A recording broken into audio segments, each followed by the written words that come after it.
Muito bem, pessoal. Nesse vídeo de agora a gente vai fazer uma espécie de apanhado geral. Já saiu essa bosta aqui, eu não gosto disso. Aí, já fazer um apanhado geral do que nós vimos até agora em sala de aula, né? Até peço desculpas porque, de fato, durante as aulas presenciais, né, não foi possível fazer os vídeos como a gente está acostumado. E porque tá sendo meio complicado esse negócio de aula online e presencial ao mesmo tempo. Mas, diante das possibilidades que nós temos no momento, a gente vai tentando se adequar, certo? E para que ninguém fique assim no prejuízo, a gente vai fazer desde o começo, com vocês aqui do online, do online, como diz o pessoal. O nosso assunto é a sigla da borracha da Amazônia, vocês já estão ligados. Mas, credo, por encoceira. Será que é piolho? Será? E a gente vai começar logo falando sobre uma situação que é bem. Como é que eu posso dizer? Da tela azul, fugiu a palavra. Bem curiosa. A gente sabe que economicamente o nosso país ele viveu de ciclos econômicos por muito tempo. Há quem diga que vive até hoje, né? Mas, enfim, essa é uma discussão para outro momento. No entanto, durante o ciclo do café, que foi um dos mais assim, bem-sucedidos, economicamente falando, claro, ali na região de São Paulo, Minas Gerais, Rio de Janeiro, região sudeste. Ao mesmo tempo, o Brasil passava por outro ciclo aqui na Amazônia, bem mais distante, bem mais longínquo, mas não menos lucrativo, certo? Que era o ciclo da borracha. E se a gente for olhar bem por aqui, assim, tem logo no início do texto, tem uma frase que é bem interessante, que assim que eu achar eu vou mostrar para vocês. Se eu não achar, porque eu deveria ter separado antes, eu vou falar. Bom, enfim, o que eu vou dizer para você? Tá aqui, achei. São Paulo era a locomotiva da época, mas a Amazônia é que lhe fornecia os trilhos e o combustível necessário às suas caldeiras. Ou seja, São Paulo comandava economicamente o Brasil à época por conta do ciclo do café, mas se não fosse a borracha amazônica e os milhares, sei lá, quem sabe até milhões de dólares e libras, enfim, que vinham da Europa, dos Estados Unidos, né, sobretudo da Inglaterra, dos Estados Unidos, talvez São Paulo não conseguisse ostentar todo esse esplendor, porque a Amazônia era de fato quem segurava a onda ali, né? O dinheiro que vinha do látex amazônico era uma quantidade absurda. Então, acreditar só a São Paulo, tipo, a pujança do desenvolvimento econômico nacional, né, naquele final do século XIX, início do século XX, no mínimo, errado, até diria injusto, porque a Amazônia contribuiu e muito para que o Brasil se, digamos, se equilibrasse, economicamente falando, tá? É claro que nos livros de história você não vê muito essa situação, porque os livros de história eles são, via de regra, confeccionados no Sudeste e é claro que eles dão sempre aquela, sabe, aquela puxadinha na brasa deles para sardinha ou a sardinha para brasa, não sei. Enfim, eles sempre dão um jeito de deixar o lado deles mais evidente. No entanto, a gente sabe que, ou vocês sabem a partir de agora, quem não sabia, que essa história não é bem como aparece em certos livros e tudo mais. O ciclo da borracha ele foi importante para a gente porque ele foi um marco na nossa região. A partir desse ciclo, a região começou a passar por um grande desenvolvimento, apesar de breve, apesar de não ser em toda a região, na verdade, né, esse desenvolvimento econômico ele se restringiu a poucos centros, sobretudo Belém e Manaus, como nós veremos mais lá na frente. No entanto, entre essas transformações, por exemplo, o próprio estado do Acre ele surge a partir dessa como é que eu posso dizer, dessa transformação que a região acaba passando por conta do ciclo da borracha, ok?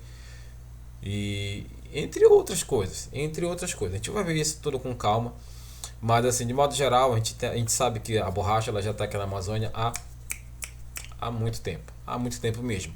No entanto, esse ciclo ele só começa ali no final do século XIX para início do século XX por alguma razão, né? E essa razão é aquela que eu já disse para vocês há muito tempo e muitas vezes.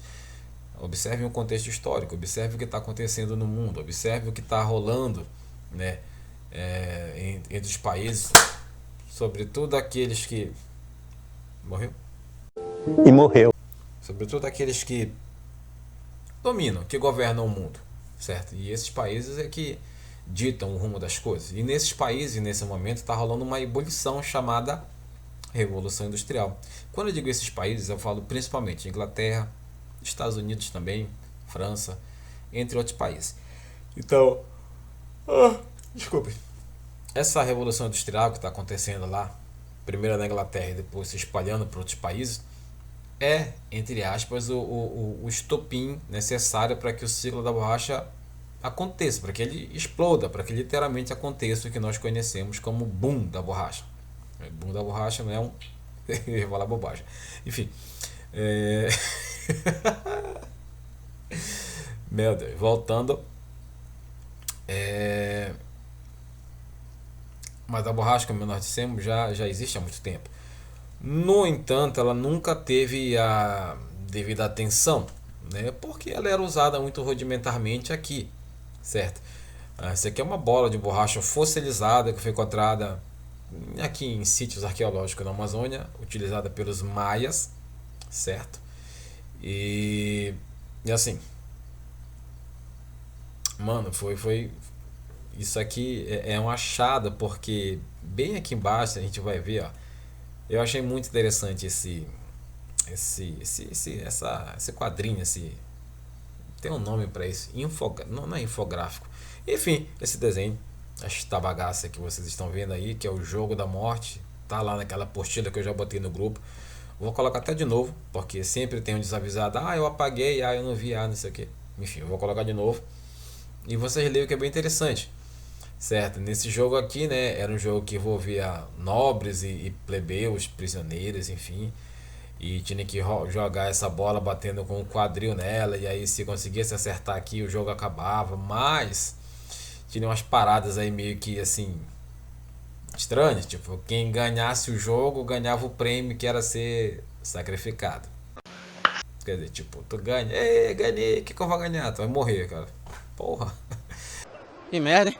Enfim, certo. E era um jogo que já tinha roubo desde aquela época, ou seja, os juízes, entre aspas, eles roubavam para que os nobres perdessem, mas ganhassem, no caso, né? Ou seja, eu perdi, mas eu continuo vivo, você ganhou, mas você morre. Ou seja, para tu ver que desde aquela época já tinha gente ajudando o Flamengo já tinha ajudando os poderosos. É claro. E a partir daí, o ciclo da borracha, a borracha ela era utilizada apenas, como eu disse, de forma rudimentar. Até que este cara aqui, esse francês, atentem, Charles-Marie de la Condamine. Tem que fazer o biquinho. Vou até ficar de lado. Charles-Marie de la Condamine. Que gay! É bicha. Esse francês ele foi talvez o primeiro, ou um dos primeiros pelo menos, a analisar a borracha de forma científica e tentar, a partir dela, desenvolver outros produtos para, obviamente, ganhar dinheiro com elas, né? E ele começou então a pensar em situações como tá aqui, ó. Roupas de mergulho, cabo de vasilhas, cartucheiras, calçados e arreios, enfim. Ele começou a pensar tipo, na borracha como a partir de um uso industrial. No entanto, a borracha para ser exportada, para ser levada da Amazônia para a Europa, tinha um problema muito, muito, muito grave. Porque as altas temperaturas eram frequentes, né? Chuvas também. Então, quando você retira o látex da seringueira e você vai armazená-lo para ele viajar da Amazônia até a Europa, nessa época, né? A viagem ainda era bem longa. Ou a borracha chegava lá totalmente pegajosa, grudenta, ou seja, imprópria para o consumo, ou ela chegava muito dura a ponto de também não ser utilizável. Resultado: a quantidade de borracha que chegava lá na Europa em boas condições para ser trabalhada era muito pequena, então não compensava. Até que este homem aqui, Charles Goodyear, ele sem querer ele descobriu um processo que ele chamou de vulcanização. A vulcanização nada mais é do que um processo de, digamos assim, defumação da borracha, né, a partir de enxofre e outras coisas, que faz com que a borracha tenha uma consistência nem tão dura, nem tão mole, nem grudenta, nem muito áspera, nem muito seca. Enfim, dá a ela uma condição que faz com que ela possa viajar por longas distâncias e chegar no seu destino de forma que dê condições para que as pessoas a utilizem. Então, essa descoberta, a vulcanização, marcou também esse período, porque foi a partir da vulcanização que houve a possibilidade de transportar da Amazônia para a Europa, para os Estados Unidos, para os portos, né, lá desses países compradores, grande quantidade de borracha. Então isso foi fantástico, né? E esse cara ganhou muita grana. E vocês devem estar estranhando, Goodyear, eu já vi esse nome. Sim, é da fábrica de pneus, né? A fábrica de pneus Goodyear, tá? E foi nesse ano aqui, 1839. Como eu já disse, vocês não precisam decorar nomes e nem decorar datas. Aliás, vocês não precisam decorar nada, vocês têm que aprender. Mas nomes e datas são coisas que eu não vou cobrar em prova, tá? Se vocês aprenderem, ótimo. Se vocês conseguirem gravar isso aí, beleza. Mas não é algo que eu tenho que decorar. Enfim, não mesmo, tá? A logomarca da Goodyear, né? O mundo sendo circundado, por assim dizer, por um pneu, parece um anel de Saturno, só que nesse caso é um anel de pneu, certo? E isso fez com que o Goodyear ganhasse muita fama e dinheiro também. E a partir daí, cara, o mundo conheceu a borracha, sobretudo porque eu falei que na Europa estava acontecendo a Revolução Industrial, né? O final do século XIX, início do século XX marca, sobretudo, a segunda fase da Revolução Industrial. Marca também o surgimento da indústria automobilística, e isso muda tudo, porque a partir da indústria automobilística, bem, vamos lembrar aqui, antes dos carros nós tínhamos as carruagens, que funcionavam puxadas a cavalo, e as rodas elas eram ou de madeira ou de metal, normalmente de metal, porque madeira quebra, apodrece, metal até enferruja, mas ele é mais durável. Mas um carro com roda de metal, muito barulhento, entortava, enfim, não dava certo. Alguém teve a brilhante ideia de, olha, bora emborrachar esse negócio, bora tentar colocar alguma coisa aqui, sabe, deixe isso menos barulhento e faça com que ele ande mais macio. Tentaram uma série de coisas até que muda essa borracha aí, pegaram a borracha amazônica e viram que adequou-se perfeitamente, estava muito bem, se encaixava perfeitamente. E a partir daí começou então um intenso processo de exportação dessa borracha da Amazônia para cá, para a Europa, desculpa. Então perceba que, para os Estados Unidos também. Então perceba que quando eu digo contexto histórico, eu falo que a borracha na Amazônia ela já existia há muito tempo, mas foi só a partir da segunda etapa da Revolução Industrial, da segunda fase da Revolução Industrial e do surgimento da indústria automobilística, que o ciclo da borracha começa. Ele não começou antes porque não tinha demanda, não tinha quem comprasse, não havia compradores suficientes. A partir do momento que o mundo inteiro está procurando a borracha e a borracha da Amazônia era sabidamente a melhor do mundo, tá? É óbvio então que agora nós temos um ciclo econômico, nós temos o início de um processo de compra da borracha como nunca houvera antes e talvez nunca mais tenha. E não vai ter mesmo, até porque a borracha hoje ela é sintética, mas isso é assunto para outra hora. Então, a partir desse surgimento da indústria automobilística e a partir dessa evolução, né, das indústrias de modo geral, a borracha passou a ser, digamos, a grande vedete do mundo. Ela passou a ser o centro das atenções e todas as fábricas do mundo todo praticamente compravam quantidades absurdas de borracha aqui, sobretudo a automobilística, tá? Esse aqui é pneus Dunlop, é uma propaganda lá de 1888, cara, tá? E nós temos aqui pneus feitos com borracha amazônica, certo? Isso aqui é um quadrinho, tá? Mostra tipo aqui o La Condamine verificando os índios fazendo calçadas e tal, bolas e brinquedos, vasilhas, uma série de coisas. E a partir daí mostra ele desenvolvendo ideias para que a borracha fosse industrializada e gerasse, claro, um lucro para ele. Calçados, né, sapato de modo geral, enfim. Ele começou a pensar isso de forma industrial. Na verdade, essa ilustração mostra aqui mais ou menos aquilo que eu já falei para vocês, ok? Então perceba que a participação do condomínio, do lacondomínio, também é fundamental para que a borracha pudesse chegar de fato a esses novos mercados. Tá? E aqui mostra como é o nome do pequeno mesmo? O Goodyear, tá? Nesse processo de vulcanização. Como eu disse, foi sem querer, mas o mundo está cheio de descobertas que foram feitas sem querer, ou pelo menos assim, descobertas que foram feitas para servir para uma outra coisa, mas acabaram servindo a outra.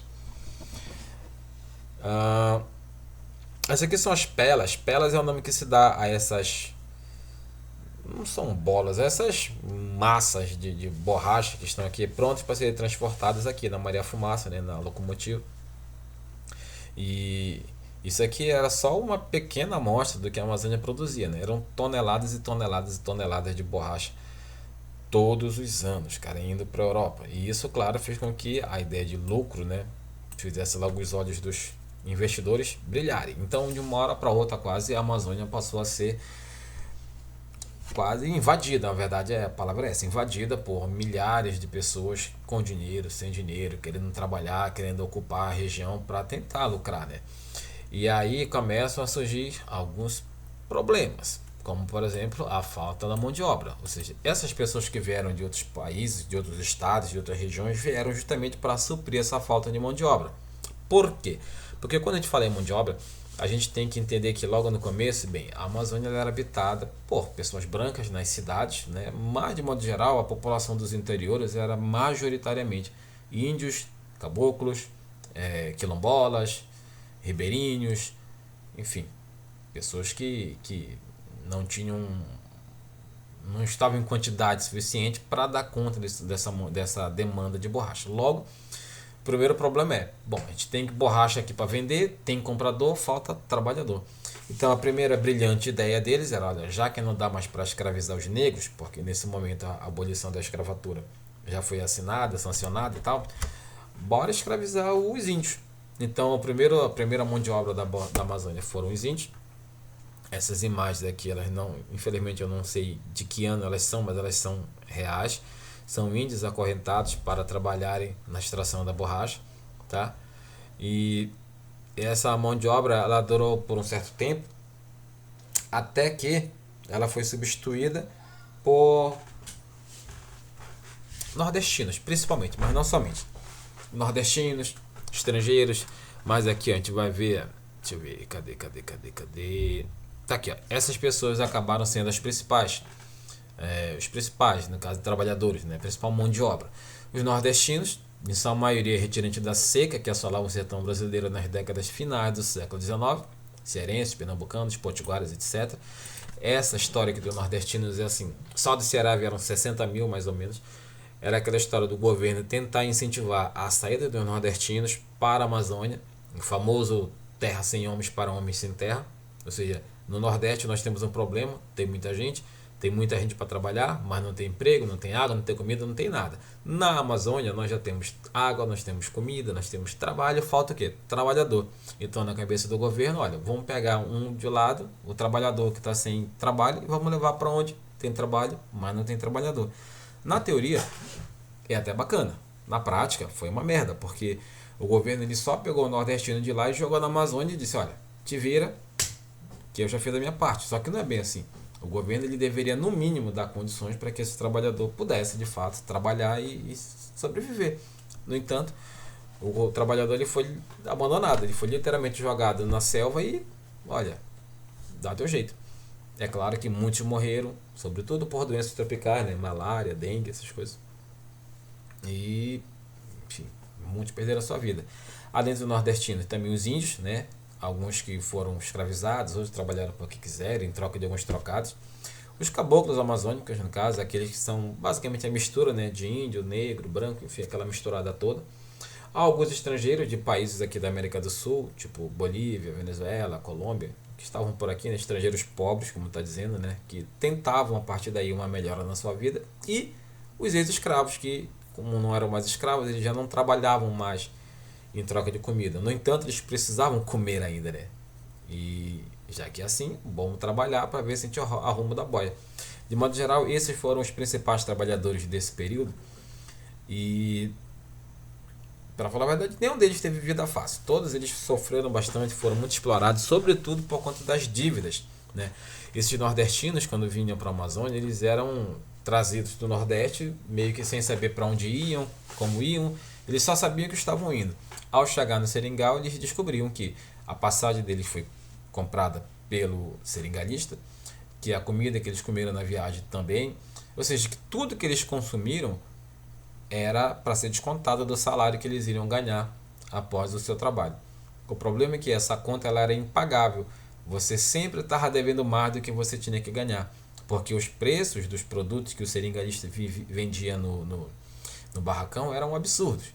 Tipo, uma lata de óleo que custa, digamos, se fosse em dias de hoje, né, que custa ali R$10, ele vendia por 60. Então, é claro que não importa o quanto você trabalha, você sempre continua devendo. E por você estar devendo, você não pode ir embora, logo você é um escravo. Lá você acaba trabalhando de graça, mesmo sendo assalariado, tá? E isso marcou muito esse período aqui na Amazônia de escravidão e de sofrimento para muita gente. Para muita gente mesmo. Já não bastasse você estar longe da sua casa, agora você está trabalhando no local longe como escravo, quer dizer. Infelizmente isso até hoje existe. Até hoje mesmo, 2021, isso ainda existe. O Pará ainda é líder do Brasil em trabalho escravo, o que é uma marca bem triste pra gente, mas enfim, é uma realidade lamentável, mas verdadeira. Tá?